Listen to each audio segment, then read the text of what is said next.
Attaquons tout de suite la conférence sur le nerf brun bourdelle. Audrey vous a fait part de mes thématiques, donc ça va être l'identification, la stratégie d'envahissement, l'impact du nerf brun pour les boisés et les différentes méthodes de lutte possibles. Donc, attaquons tout de suite l'identification du nerf brun bourdelle. Premièrement, sa feuille, c'est une feuille de forme ovale ou en forme d'œuf, qui a une bordure lisse, qui a 6 à 10 nervures le long de la nervure centrale de chaque côté, et les feuilles sont disposées de façon alterne sur le rameau. Et la feuille également est lustrée sur le dessus. Et les feuilles de nerf brun, c'est quand même une caractéristique, restent tardivement à l'automne. Donc, au mois d'octobre, on peut facilement voir des feuilles quand même assez vertes. Ensuite, son bourgeon est sans écailles et recouvert de poils. Sa fleur est très discrète et petite. Elle a 5 pétales, un verdâtre à blanchâtre, et elle se retrouve seule ou en groupe de 2 à 8 à l'aisselle des feuilles. Et aussi, il y a plusieurs floraisons au cours de la saison de végétation. Le nerf brun produit un fruit qui s'appelle une drupe, qui passe du vert au rouge et au noir à maturité. Le fruit possède 2 à 3 graines à l'intérieur.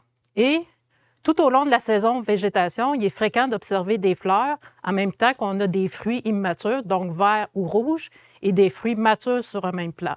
Et ça, c'est très caractéristique du nerf brun bourdelle. Même en septembre, fin septembre, début octobre, on a ces caractéristiques-là sur l'arbre, sur l'arbuste. Son tronc est un peu comme tout autre arbuste. C'est une écorce brun grisâtre quand il est jeune et un petit peu plus grisâtre quand il est plus âgé. Et il y a des lenticelles allongées sur le tronc. Qu'est-ce qui est très caractéristique du nerf brun aussi, c'est quand on enlève l'écorce, en dessous de l'écorce, le bois il est jaune. Et quand on casse le nerf brun ou on coupe le nerf brun, on voit que le cœur est orangé jaune. Maintenant, on va regarder comment il se reproduit le nerf brun, qui est tout à fait en lien avec sa stratégie d'envahissement. Comme je viens de mentionner, la floraison et la fructification du nerf brun est continuelle au cours de la saison, ce qui fait en sorte qu'il est beaucoup plus agressif par rapport à nos espèces indigènes. Il y a une production de fruits qui débute tôt dans sa vie aussi. Dès qu'il a atteint 1 mètre ou 3 pieds, il peut être en mesure de produire des fruits. Donc, il fait une grande quantité de fruits par année, donc une grande quantité de graines. Et ces graines sont viables. Ils ont un taux de germination élevé aussi. Et les semences sont viables au moins 3 ans dans le sol, sinon jusqu'à 6 ans. Donc, il peut se constituer une vaste banque de semences souterraines. La floraison exige beaucoup de lumière. Donc, si vous avez du nerf brun en sous-étage, en milieu ombragé, en forêt, la fructification va être beaucoup plus faible et elle va se faire beaucoup plus tard aussi dans la vie de l'arbre. Donc, on a tout avantage à avoir du nerf brun sous couvert forestier, à l'ombre. Il est beaucoup moins agressif.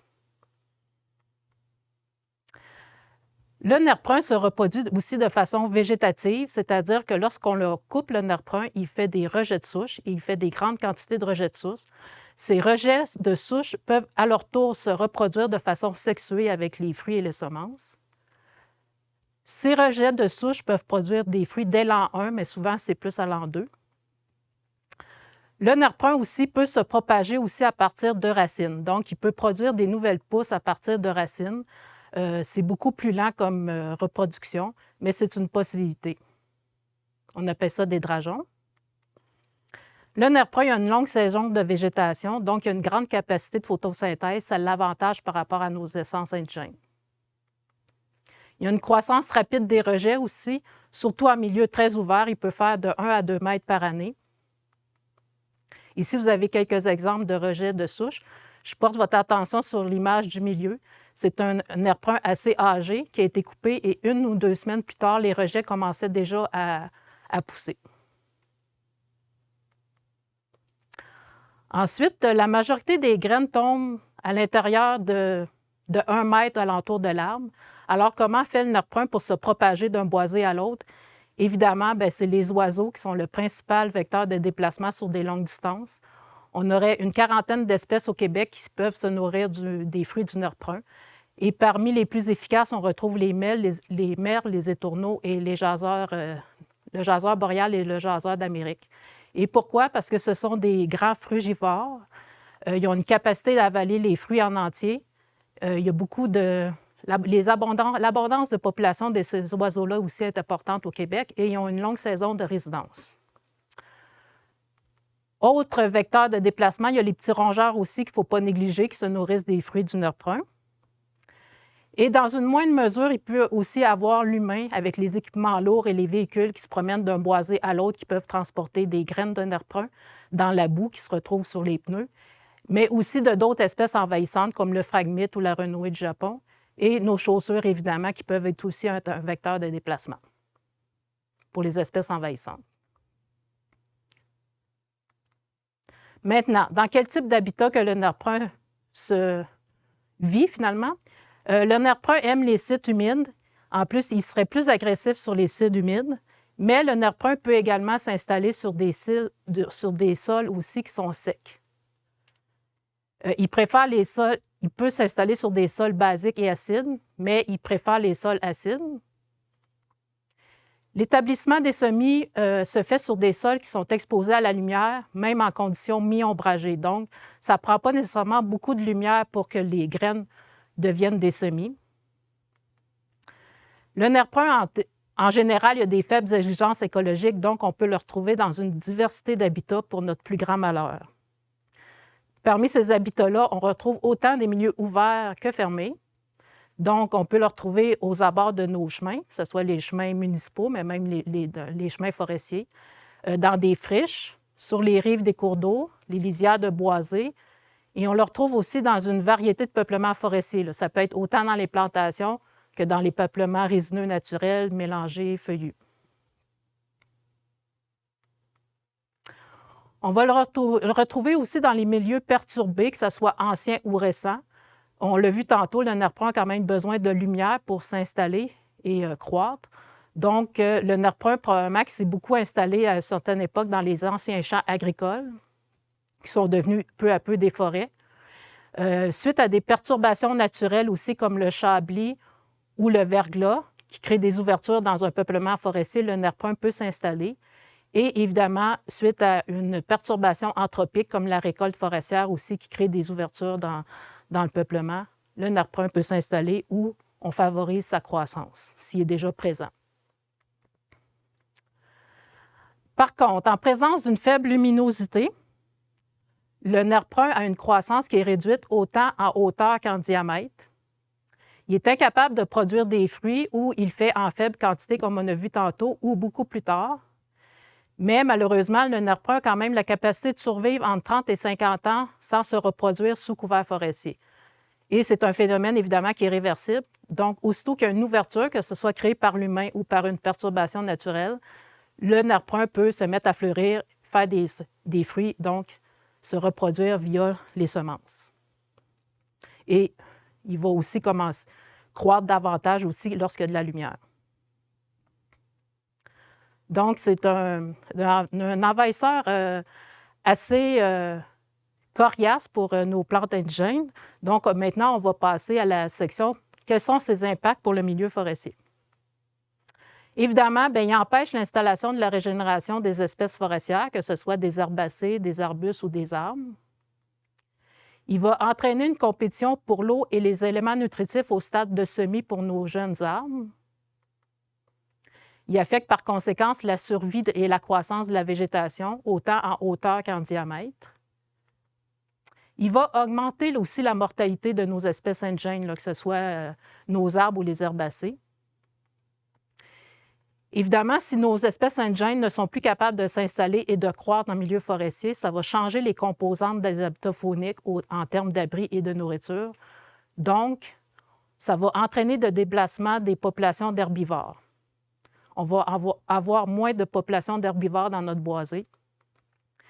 Ça peut altérer aussi la communauté des espèces, des insectes pollinisateurs, avec moins d'espèces indigènes, il y a moins de diversité, donc ça l'emmène une moins grande population d'insectes.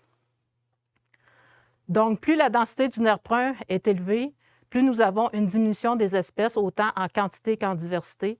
Donc, le nerf brun emmène une grande perte de biodiversité pour nos boisés. Bon, évidemment, il y a quelques impacts qu'on pourrait dire positifs à la présence du nerf brun. On l'a vu tantôt, le nerf brun, c'est une source de nourriture pour les oiseaux, pour les petits rongeurs, mais aussi pour le cerf de Virginie. Depuis quelques années, en Estrie, on remarque que le cerf de Virginie broute les jeunes tiges de nerf brun. Sauf que le nerf brun, il n'est pas réputé pour avoir une bonne valeur nutritive pour les animaux, à cause que le fruit et la jeune tige, il y a un effet laxatif. Donc, c'est considéré comme un fast-food faunique pour les animaux. Ce n'est pas le genre de nourriture que les animaux devraient privilégier parce que ça n'emmène pas beaucoup d'énergie. Les fleurs sont appréciées par les abeilles, aussi mellifères. Et dans certaines régions, ils ont remarqué que des insectes pouvaient augmenter leur population en présence d'un nerf brun. Ce fut le cas du papillon lutin des bleuets dans la région d'Ottawa. Ça a été un point positif qu'ils ont remarqué à la présence du nerf brun. Évidemment, ces points positifs-là ne sont pas assez nombreux pour contrebalancer les impacts négatifs du nerf brun. Donc, le nerf brun est une véritable menace pour la biodiversité des écosystèmes et la productivité de nos forêts. Maintenant, on va passer aux impacts plus socio-économiques qui affectent plus le propriétaire. La présence du nerf brun peut compromettre la rentabilité des opérations forestières. Évidemment, si on change la composition de nos habitats fauniques, ça peut amener une diminution du succès de chasse. Prendre des marches dans une mer d'un nerf brun, ce n'est pas très agréable, donc ça limite la pratique de loisirs et ça déprécie le paysage de notre boisé. On doit aussi investir des sommes importantes pour son contrôle. Donc, en général, ça peut amener une perte de superficie productive, ça peut amener une perte de revenus et ça emmène une perte de jouissance générale de la propriété. Et au final, ça peut influencer négativement la valeur des boisés des propriétaires. Maintenant, on va passer aux principales méthodes de lutte contre le nerf brun. Évidemment, si vous êtes propriétaire d'un boisé, que vous avez peu de nerf brun ou sur une faible superficie, vous pouvez viser d'éradiquer complètement le nerf brun sur votre propriété. Mais pour les propriétaires qui sont pris avec des grandes superficies de nerf brun, avec des grandes densités, l'objectif, ce n'est pas nécessairement d'éradiquer le nerf brun, c'est plutôt de maintenir la plante sous un seuil acceptable pour être en mesure d'installer une régénération naturelle et avoir une forêt naturelle. Mais la première chose qu'on doit faire contre la lutte contre le nerf brun, c'est de prévenir, et c'est la même chose pour toute espèce envahissante. Il faut, apprendre à reconnaître la plante. Une fois qu'on sait la reconnaître, on va dans notre forêt pour essayer de faire de la détection hâtive et aussitôt qu'on la remarque, on intervient rapidement pour éviter que le nerf brun se propage dans le boisé. Et éventuellement, vous pourriez envisager de demander le lavage des équipements lourds quand vous faites affaire avec des entrepreneurs pour faire des travaux, soit de fossés de chemin ou des travaux forestiers, pour éviter qu'ils amènent des semences de nerf brun. La première méthode de lutte qu'on pourrait parler, c'est l'arrachage. Évidemment, l'arrachage manuel, on fait ça sur des petits plants, idéalement plus petits que 1 cm de diamètre. Sinon, pour les plus gros plants, vous pouvez utiliser des outils jusqu'à 3 pouces. Les outils permettent aussi d'arracher des plants qui ont déjà été coupés, qui ont fait des rejets de souche. Il y a différents outils qui existent, sont pratiquement tous à effet de levier. Mais évidemment, arracher du nerf brun, c'est possible sur des petites superficies à faible densité. Ce serait difficile de demander à un propriétaire qui a plusieurs hectares de nerf brun de faire ce genre de travail-là. Ça serait comme inhumain, irréaliste finalement. Donc, ce n'est pas nécessairement la méthode que l'on emploie en milieu forestier pour contrer le nerf brun. En milieu forestier, on va plus utiliser la coupe mécanique du nerf brun. Malheureusement, on l'a vu tantôt, la coupe mécanique du nerf brun, ça crée de nombreux rejets. Donc, on ne tue pas la plante en faisant ça. On l'encourage, si je peux dire. Mais c'est quand même la méthode qu'on utilise en forêt dans le cadre des entretiens de plantation. Aux États-Unis, au New Hampshire, ils ont quand même testé une méthode de faire 2 à 3 coupes par saison pendant 2 ou 3 ans de suite. Ils ont débuté le cycle en juin. Ils ont réussi à affaiblir la plante, mais sans l'éliminer, évidemment.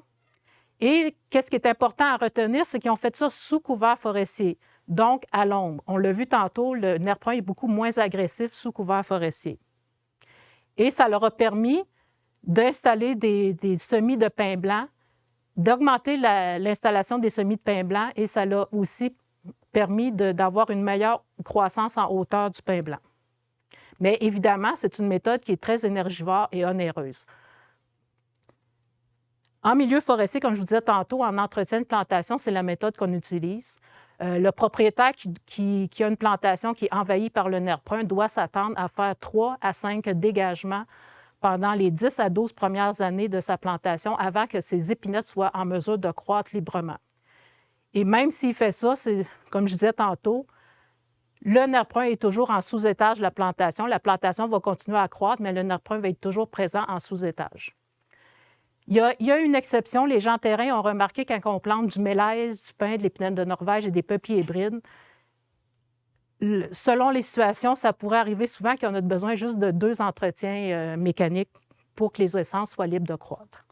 Évidemment, ça demande des investissements importants de la part du propriétaire pour reconstituer une forêt à partir d'une plantation.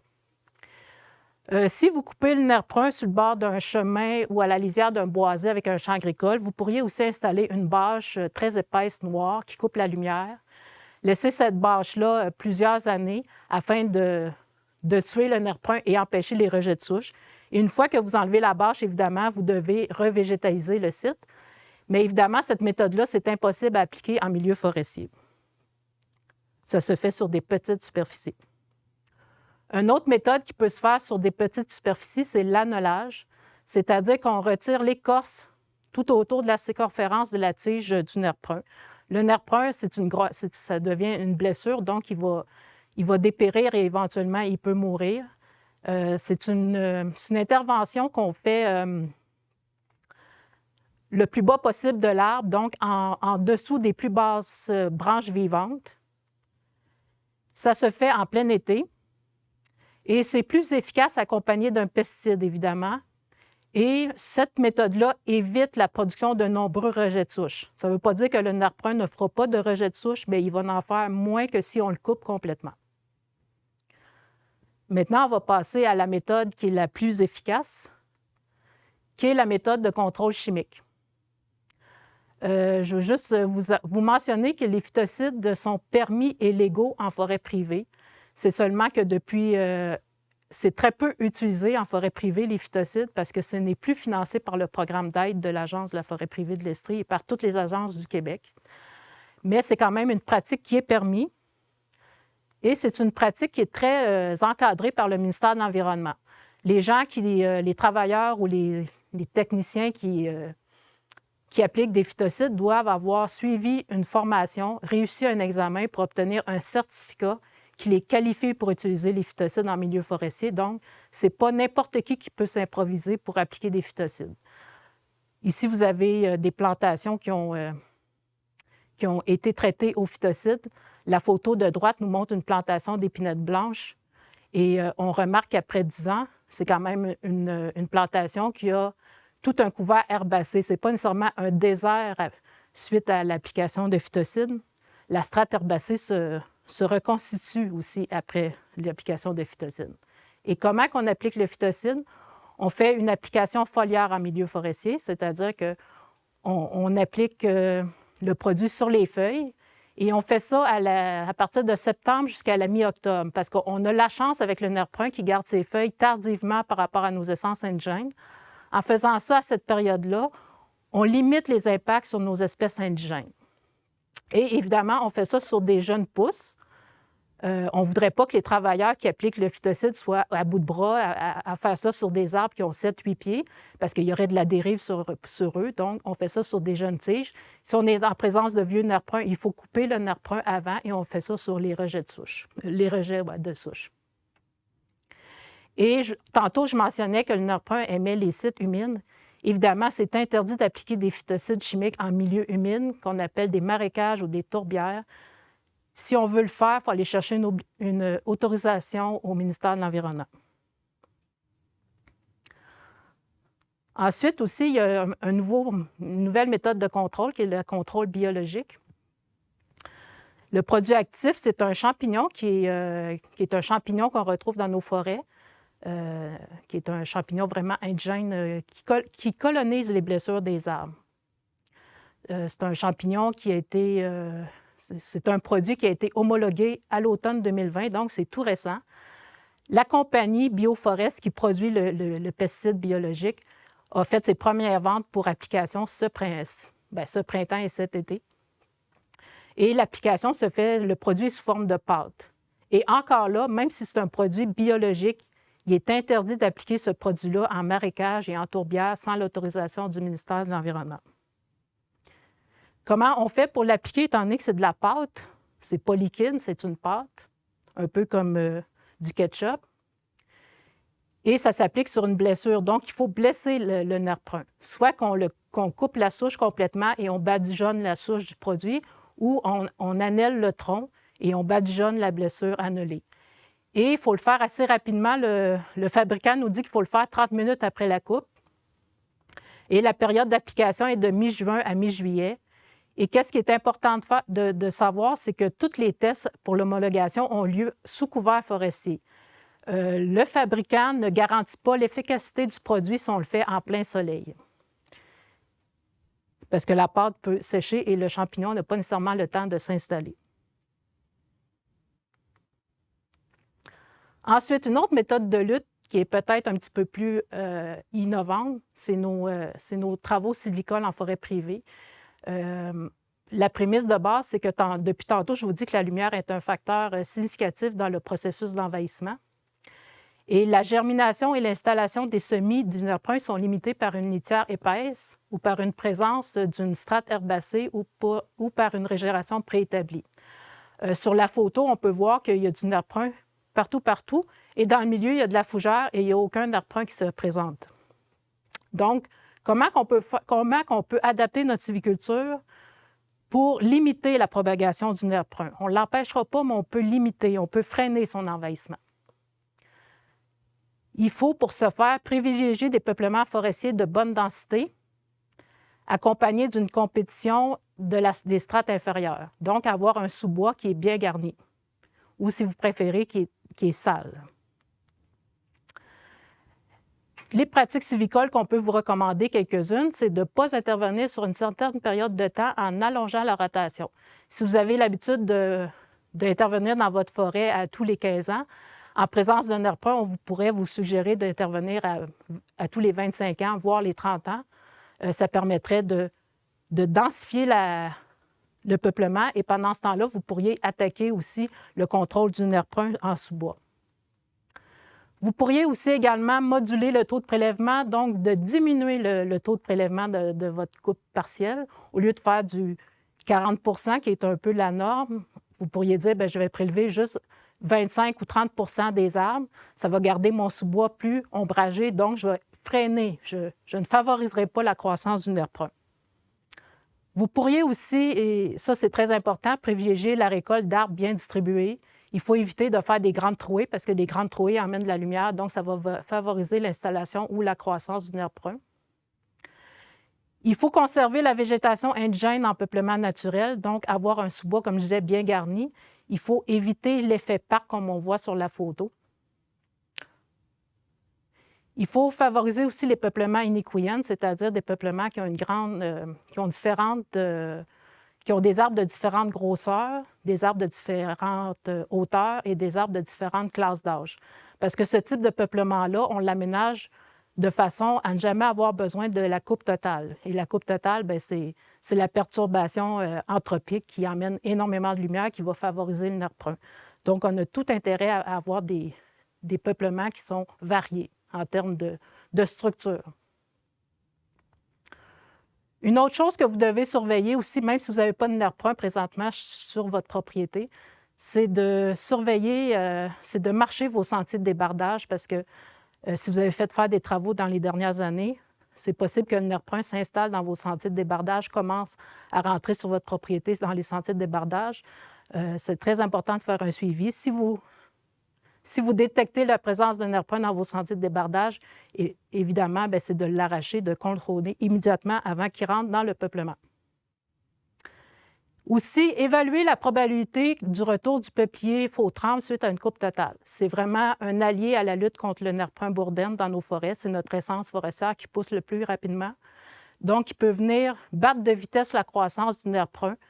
C'est vraiment, je sais pas, comment je pourrais dire, c'est vraiment un atout finalement, suite à une coupe totale, d'avoir du peuplier quand on est en présence d'un nerf brun. Ensuite, avec toutes les recommandations que je vous ai données aussi, c'est important d'appliquer des méthodes de lutte sous couvert forestier plusieurs années avant l'intervention que vous allez prévoir. On le dit tantôt, le nerf brun est beaucoup moins agressif en milieu ombragé.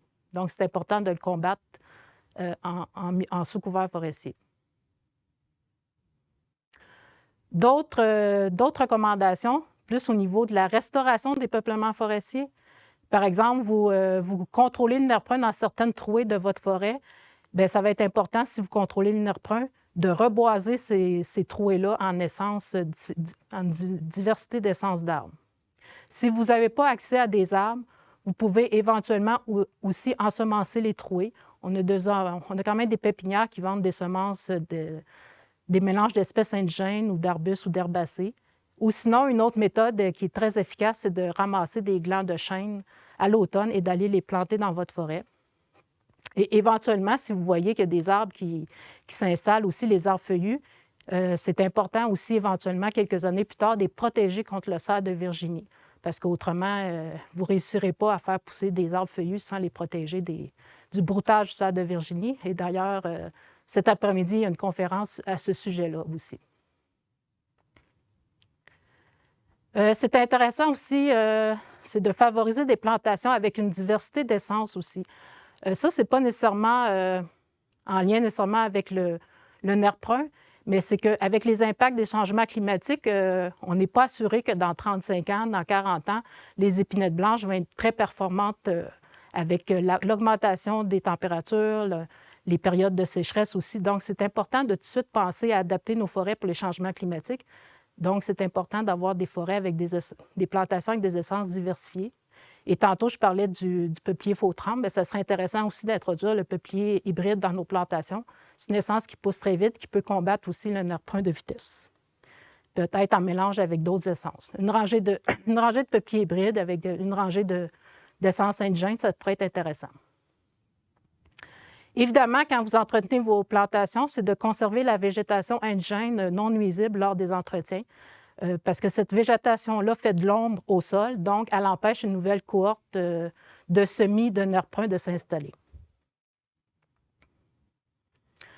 Aussi, vous pourriez expérimenter la coupe en hauteur. Ça, c'est un traitement qui a déjà été expérimenté en forêt publique pour le hêtre à grande feuille, qui est une espèce indigène qui fait énormément de rejets de souche quand on le coupe. Donc, ça serait à tester pour le nerf brun bourdelle en coupant la tige en laissant des branches vivantes, finalement. Et sur le hêtre, ils ont remarqué que les rejets de souche étaient beaucoup en moins grande quantité et étaient beaucoup plus faibles, donc plus sensibles aux intempéries. Et ici, en Estrie, les rejets de souche seraient plus fragiles à la neige lourde ou au verglas. Et avec ce genre de blessure-là, l'arbre est plus susceptible d'être colonisé par des agents pathogènes comme des champignons. Donc, ça serait un traitement à expérimenter dans votre boisé. Et lorsque vous faites ça en plein été, évidemment, et lorsque vous repassez, s'il y a des rejets de souche, vous recoupez en hauteur le nerf brun. Ce serait une technique vraiment intéressante à tester. Maintenant, je vais vous présenter quelques cas de vécu, si on peut dire, terrain de l'envahissement du nerf brun bourdelle en Estrie. Ici, vous avez un cas typique d'envahissement, c'est-à-dire qu'on est en présence d'une plantation d'épinettes blanches. Aujourd'hui, c'est une plantation qui a 50 à 60 ans. C'est une plantation qui a été traitée selon les règles de l'art, selon la sylviculture traditionnelle. Une première éclaircie en 1994, une deuxième en 2002, une troisième en 2013. En temps normal, quand on fait ce genre de travaux-là, peu à peu, les espèces indigènes s'installent. Théoriquement, en faisant ces travaux-là, le sapin et l'épinette auraient dû s'installer, des feuillus auraient pu s'installer aussi. Mais là, au fil des interventions, c'est le nerf brun qui s'est installé. On n'a aucune idée si en 1994, le nerf brun était déjà présent sur le site. On peut se douter qu'il était déjà présent parce que c'est dans ces années-là qu'on a découvert, entre guillemets, la plante en Estrie, qu'on s'est rendu compte qu'on avait du nerf brun bourderne. On ne savait pas encore dans ces années-là que c'était une plante si envahissante que ça, mais c'est fort possible qu'elle était déjà présente en 1994. Fait que, au fil des années, au fil des ouvertures par les éclaircies commerciales, le nerf brun a pris de plus en plus de place. Donc, en l'espace de 20 à 30 ans, il a vraiment envahi l'entièreté des 10 hectares de cette plantation-là. Et aujourd'hui, le propriétaire se retrouve avec une superficie 100 recouverte de nerf brun. Il n'y a aucune régénération naturelle. Donc, le propriétaire se retrouve avec peu de choix pour cette forêt-là. La journée qu'il décide de récolter ses arbres, il se retrouve avec une superficie 100 de nerf brun.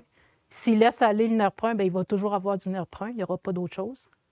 Donc, il n'y a pas énormément de choix. S'il veut retrouver une forêt, il doit recommencer via une plantation.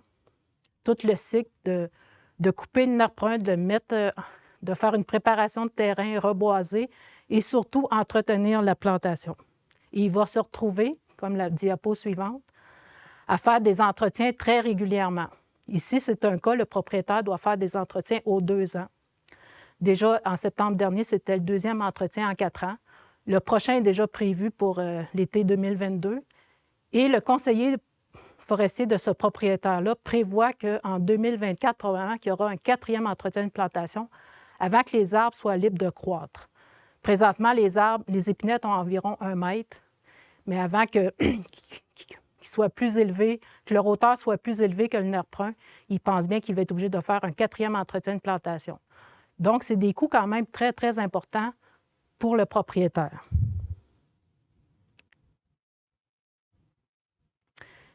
Je vais vous laisser aussi sur un cas de réussite de lutte contre le nerf brun. Ici, vous avez une image d'une plantation de pin rouge qui a 50 ans aujourd'hui. Le propriétaire, dans les années 2000, a décidé d'appliquer du phytocine sous couvert forestier avant de faire ses travaux forestiers. C'est un propriétaire qui a son certificat, il a appliqué son phytocine à ses frais, tout à fait de façon légale. Il a combattu le nerf brun. Il a décidé de faire une éclaircie commerciale un petit peu moins élevée que d'habitude. Il a fait un prélèvement de 30 à 35 et il a réussi à combattre le nerf brun, et de 2, la régénération naturelle s'installe aussi en sous-couvert forestier de sa plantation. Et sa stratégie à long terme, c'est de continuer comme ça, de venir faire régulièrement des éclaircies commerciales plus faibles pour que la régénération naturelle puisse s'installer encore plus et croître aussi en hauteur. Ici, c'est le même peuplement qu'on voit de plus loin, c'est que le propriétaire avait décidé de se garder un petit secteur pour éclaircir lui-même, mais il n'a pas eu le temps de l'éclaircir. Il est arrivé une bourrasque de vent, il y a eu du chablis, donc il a fallu qu'il fasse une coupe de récupération de ces arbres qui étaient tous tombés à terre, de ces pins rouges tombés à terre. Donc, c'est l'équivalent d'une coupe totale. Il a décidé de reboiser immédiatement en pin rouge et en chêne rouge. Et peu à peu, étant donné qu'il y avait 100 de lumière qui arrivait au sol, le framboisier s'est installé dans la plantation et ça a limité l'établissement de jeunes semis de nerf brun. Dans sa plantation, il y a encore du nerf brun. On peut le voir sur l'image avec les feuilles jaunes. Là, c'est tout du nerf brun. On était à fin octobre lors de cette visite-là. Mais quand on regarde à travers le framboisier, il n'y a aucun semis petit nerf brun. Vraiment aucun. Donc, les framboisiers sont venus aider à la lutte au nerf brun, dans son cas. Donc, pour lui, c'est sûr qu'il ne coupe pas son framboisier. Ça lui permet de limiter l'envahissement du nerf brun sur sa propriété.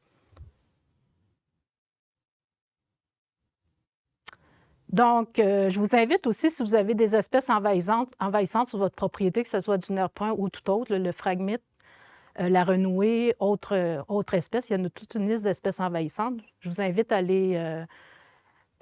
aller donner votre mention au site web Sentinelle qui est du ministère de l'Environnement.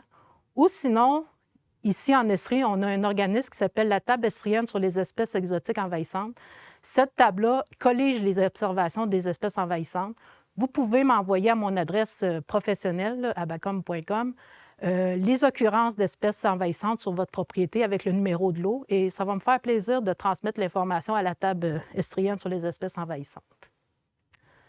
Et si vous souhaitez plus de détails, parce que je suis allée assez rapidement dans mes propos, l'Agence a produit un guide de gestion du nerf brun bourdane pour les propriétaires forestiers, une version longue et une version synthèse de 12 pages.